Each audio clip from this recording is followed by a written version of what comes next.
ৰাতিপুৱাত উঠিলোঁ পিকনিক যাবৰ কাৰণে আপোনালোকে সম্পূৰ্ণ ব্লগটো চাব। আমি হস্পিটেলৰ পৰা গৈ আছোঁ পিকনিক।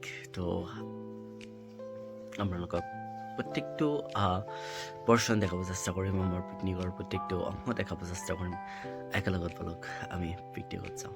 ৰাতিপুৱা মই ঘৰৰ পৰা ওলালোঁ আৰু আপোনালোকে চাব পাৰিছে ইমান কুঁৱলী পৰিছে। এইটো চাওক, এইটো ৰাতিপুৱাৰ দৃশ্য চাব পাৰিছে, ইমানেই বেছি কুঁৱল। মই ওলালোঁ যিহেতু ঘৰত আহিছিলোঁ, ইয়াৰ পৰা কমচে কম আৰু 1 hours মোৰ ড্ৰাইভ কৰিব লাগিব। তাৰপিছত আমি সকলো একেলগত যাম। একদম মানে আমাৰ যিহেতু মই গাঁৱত থাকোঁ, ঘৰৰ গাঁৱত, তো গাঁৱলীয়া ৰাস্তা এনেকুৱা।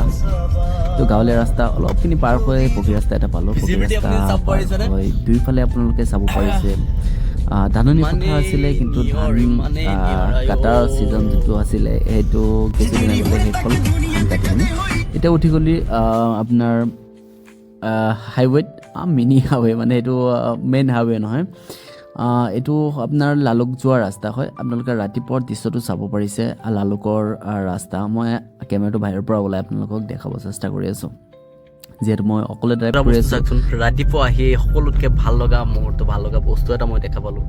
এইটো হৈছে আমাৰ জুবিন দাৰ এটা প্ৰতিমূৰ্তি, আমাৰ লালুকত বনাইছে, এইটো চাব পাৰিছে। মই আহি আছিলে আমাৰ লালুকত অৱস্থিত জুবিন দাৰ প্ৰতিমূৰ্তি, ইয়াৰ বহুত ধুনীয়াকৈ বনাইছে। এতিয়া যাম মই ইয়াৰ পৰা হস্পিটেললৈকে, আৰু হস্পিটেললৈকে অলমষ্ট 25 কিলোমিটাৰ হয়। এইটো লালুকৰ পৰা লখিমপুৰ যোৱা ৰাস্তা হয়, আৰু এইটো মাজত যোনটো আপুনি দেখা পাইছে লখিমপুৰ যোৱা ৰাস্তা হয়, আৰু এইটো হৈছে ৰাষ্ট্ৰীয় ঘাইপথ, আৰু নতুনকৈ ৰাস্তা বনাইছে যিহেতু বহুত ধুনীয়া লাগিছে ৰাস্তা। আৰু এইটো আপোনালোকে চাব পাৰিছে জুবিন দাৰ এটা ফটো। ইয়াত বহুতে আহি ফটো উঠে, ইয়াত থিয় হয়। এইটো বাইপাছ যোনটো আছে লখিমপুৰ বাইপাছৰ তলত আছে।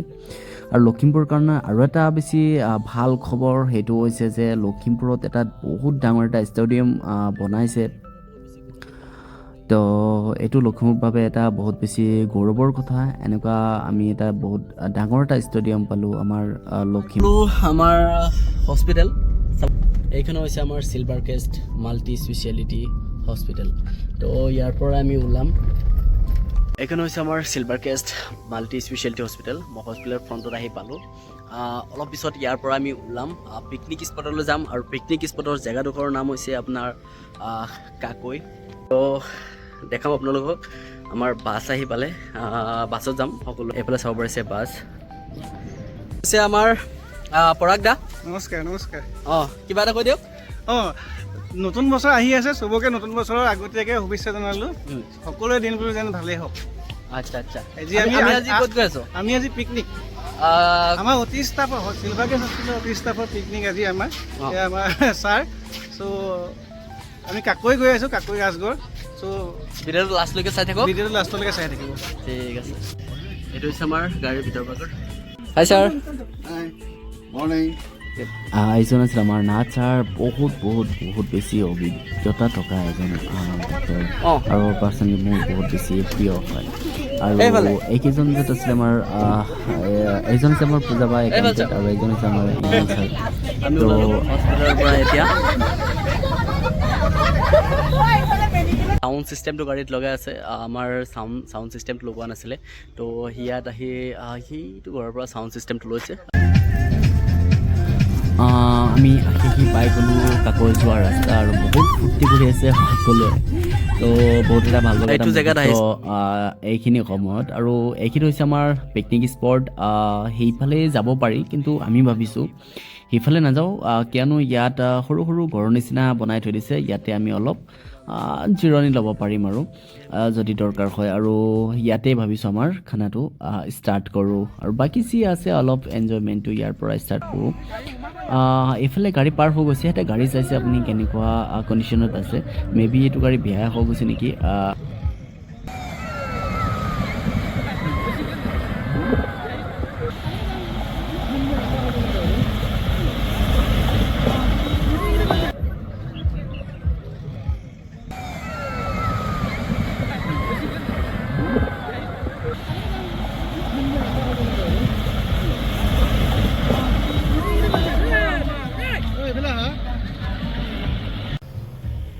আমি আহিলোঁ আহিলোঁ পিকনিক স্পটত। হা গৰম লাগিছে মই এইটোৱে তল পিন্ধি আহিছিলোঁ এতিয়া হৈ যাব আৰু এয়া আলোচনা বিলোচনা চলি আছে ইয়াত ৰান্ধাৰ কাম মেবি হ'ব আৰু এইজন হৈছে আমাৰ এই হস্পিটেলৰ এজন ষ্টাফ হয় অঁ কিবা এটা কওক নাইচ হেডটো পিন্ধি ল'লোঁ কেনেকুৱা লাগিছে আপোনালোকে জনাব পিছত আমাৰ কাম চলি আছে ইয়াত খানা বনোৱা ষ্টাৰ্ট হৈ যাব অলপ পিছত ফাৰ্ষ্ট ষ্টাৰ্টিং কৰিলোঁ কি কল কল খালোঁ কল খালে নেকি হাতীৰ সমান বল হয় কিন্তু হাতীৰ সমান নালাগে অলপ এনাৰ্জিটো লাগে কাৰণ ৰাতিপুৱাৰ পৰা বিশেষ কিবা এটা খাই অহা নাছিলোঁ মই আৰু মই অলপ বহি অলপ জিৰণি টাইপ চাব পাৰিছোঁ আৰু ব্ৰেকফাষ্টৰ কাৰণে কাম চলি আছে কি বনাই আছা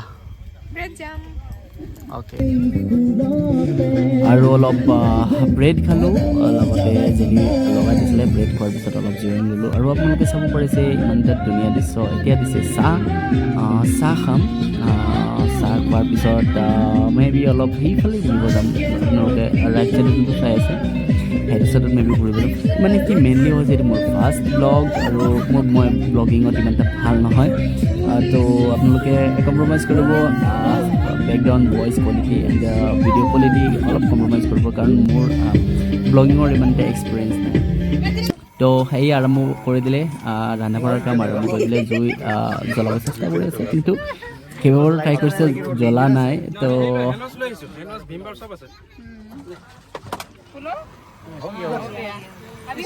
তো এয়া হৈ গ'ল পানীৰ কাম মানে পানী গৰম কৰা কাম আৰু এইফালে চব যিখিনি ভেজিটেবলছ আছিলে এইখিনি কাটা ষ্টাৰ্ট কৰি দিছে আৰু সেইফালে কেইটামান বস্তু মানে বনি আছে এইফালে আমাৰ এইজন হৈছে নাচাৰে দালি চাই আছে কেনেকুৱা কণ্ডিশ্যনত হৈ আছে আৰু এইফালে ইনামত ছাৰে আপোনাৰ হাঁহ বনাই আছিলে আৰু হাঁহৰ সোৱাদ কোনে কোনে ভাল পায় হাঁহ খাই ভাল পায় আপুনি কমেণ্টত জনাব ইনামত ছাৰে কৈ আছিলে যে বহুত টেষ্টিকৈ বনাম এবাৰ মোৰ হাতৰ যদি খানা এইজন হৈছে আমাৰ ডক্টৰ হস্পিটেলৰে আৰু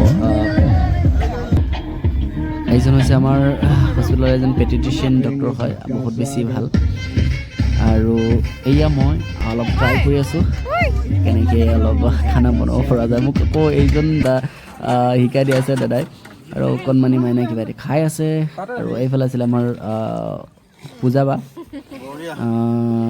আৰু এইজন আচ্ছা চাইছিলে এইফালে আৰু এইজন হৈছে আমাৰ অতি ষ্টাফৰ হেড কয় আৰু এইজন হৈছে আমাৰ মেনেজাৰ